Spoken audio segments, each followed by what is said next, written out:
Bonjour, bienvenue dans la série sur les échecs. Donc nous continuons sur le petit centre et on a vu dans les deux parties précédentes que les blancs ont pu, grâce à leur supériorité d'espace, monter une attaque à l'aile roi. À remarquer que dans les deux cas, le pion central blanc était un important point d'appui. Dans une partie pour le cavalier ayant pénétré à F5 et dans la deuxième, d'abord pour le fou, ensuite pour la tour. Toujours bien protégé par le pion voisin. Avec la formation C3, D4 ou C6, D5, ou bien E4, F3 ou E5, F6, le pion central n'est pas très mobile. Mais comme il est bien protégé, les pièces ne doivent pas s'en occuper et peuvent manœuvrer librement.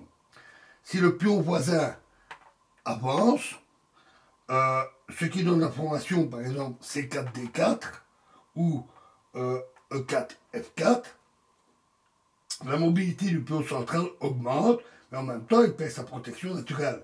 Il peut, le cas échéant, devenir l'objet d'une attaque. Au début de la stratégie, on avait pu trouver deux bons exemples de l'exploitation de la faiblesse du pion central D4.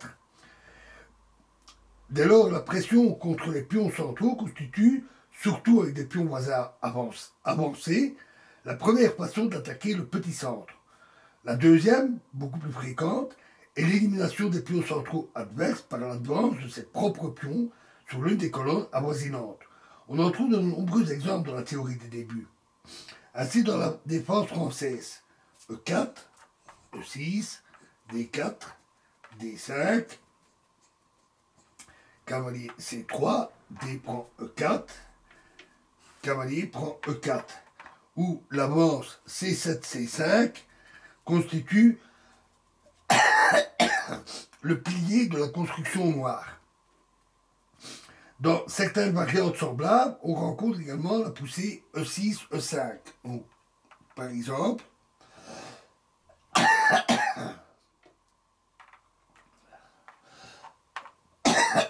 dans E4, E6, D4, D5, cavalier C3, fou B4, cavalier E2, D prend E4,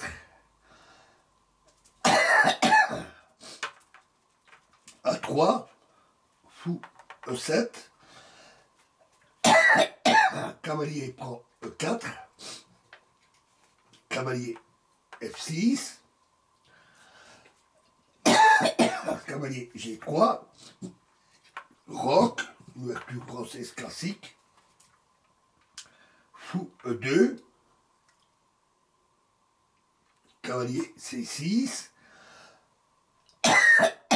cavalier prend F6, fou prend F6, C3, et alors E5 est un très bon coup pour éliminer ce centre blanc qui donne trop d'espace au blanc. De même, dans certains débuts, on va remettre tout ceci.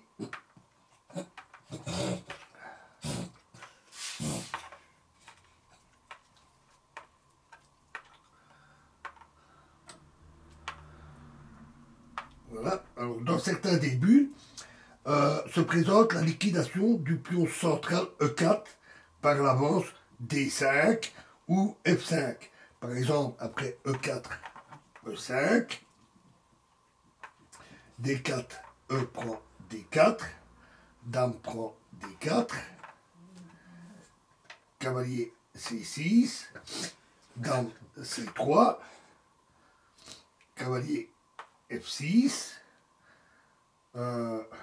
pardon, c'était Dame E3, cavalier C3, fou C, fou C,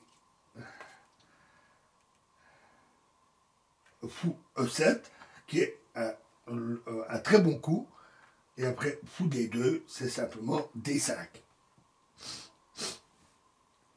Ainsi donc, le petit centre ne constitue qu'une situation provisoire, qui peut être maintenue longtemps.